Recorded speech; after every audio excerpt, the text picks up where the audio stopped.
Mind blown.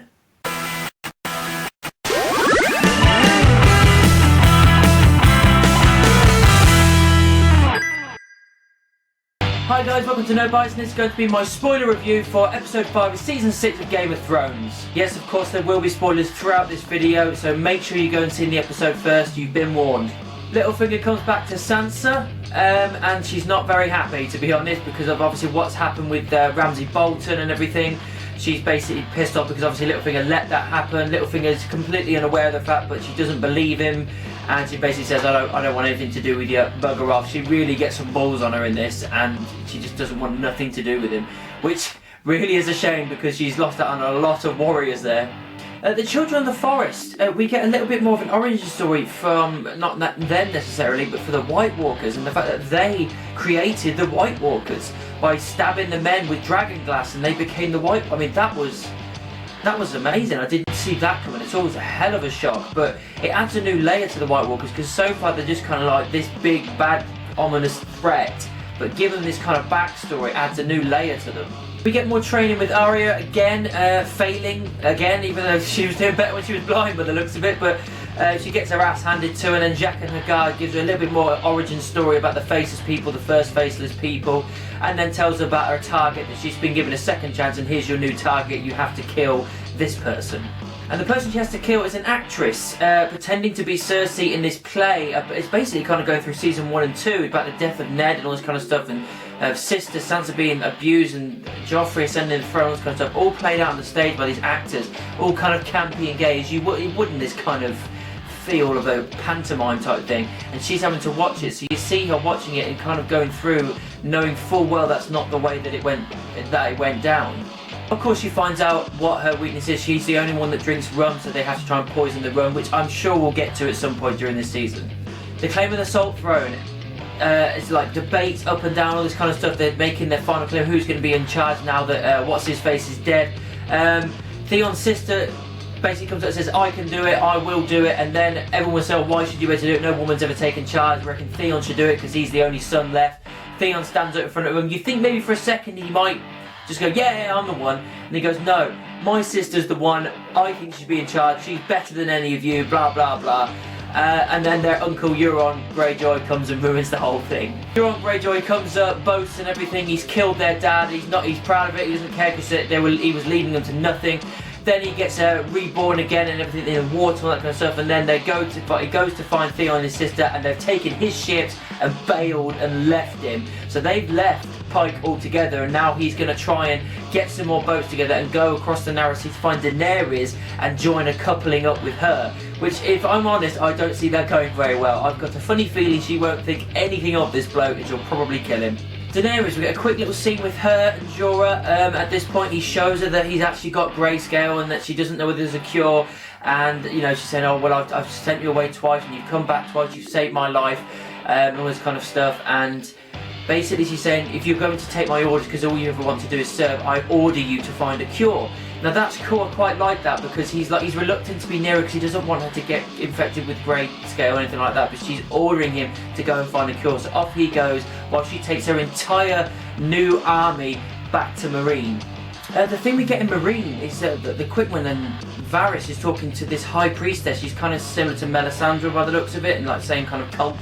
And they're having a moment, and she kind of gets one up on him, which is weird, because he's really good at his talking, and he doesn't trust her, and then she's talking about him, did he hear something in the flames back when he was a child, and all this kind of stuff when he got his cut off and whatnot. That was just a really weird moment. I've never seen Varys very kind of like, fuck. You know, I've never seen that in that character. He always knows what he's doing, what he's saying, very confident.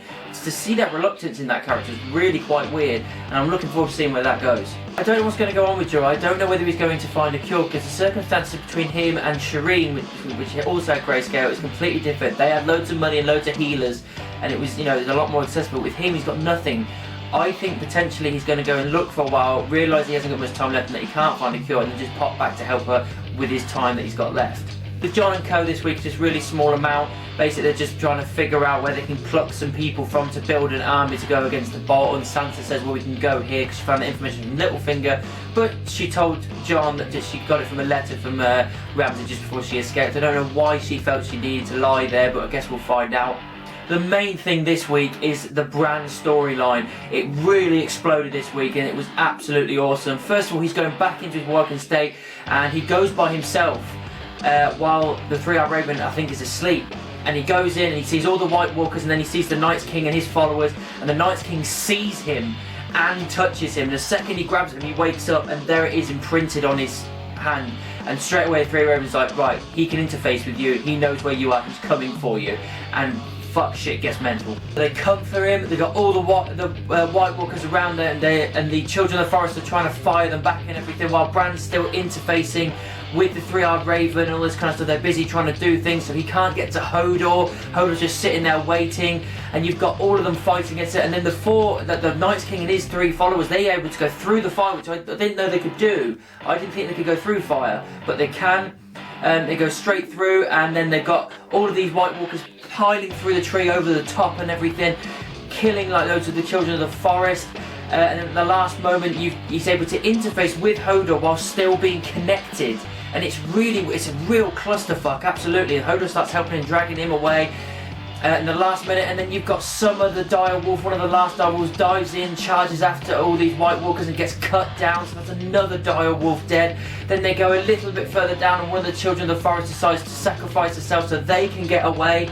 And then at the very last moment, just as she explodes and they're just getting out the door, you've got Bran and the girl, I can't remember her freaking name now. They get out and she's dragging Bran away, and then she's telling to Hodor to hold the door to make sure the White Walkers don't get in. And this is where it gets an absolute mind-blowing clusterfuck right here. You've got Bran still interfacing, he's still in the past seeing Hodor as a kid, and then he's interfacing with Hodor to use him as a wag and push the door closed. And also the girl is saying, hold the door, hold the door. And as he's holding it back, he's interfacing, and then his little pass kit starts fitting and everything, and then he's going, hold the door, he's spazzing and saying it, and slowly but surely that becomes Hodor, and then straight away the White Walkers come through, they start stabbing him and scratching him, and we don't actually see him die, but I think he's probably died because of the way the dramatic and sad music comes over. And it's just an absolute mind-blowing thing of how the origin of Hodor, why he says that word as his name, came to be. It was mental. It's the fact that you can actually change the future from the past, or change the past from the future. It was absolutely mental. It's so hard to get your mind wrapped around. I hope they give it a little bit more explanation, but Christ, that was a hell of a payoff for why he's called Hodor. It sucks that he's potentially dead. I think he probably is dead. Again, with the music over the top, it feels like it might be the case.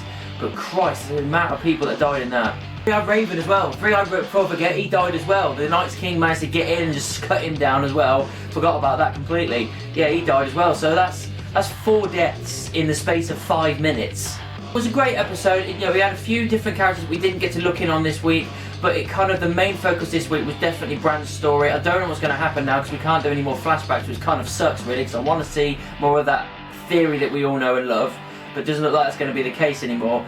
But it was still a good episode. It had a lot of awesome moments. So that's what I thought of episode 5, season 6 of Game of Thrones. What did you think about it? Let me know down in the comments or send me an email. You can also find me in the various social media, Facebook, Twitter, Instagram and moviepilot.com. Just type in Nerdbites anywhere and I'm sure you'll find me. Don't forget to like, subscribe and share my videos. And of course, keep it nerdy.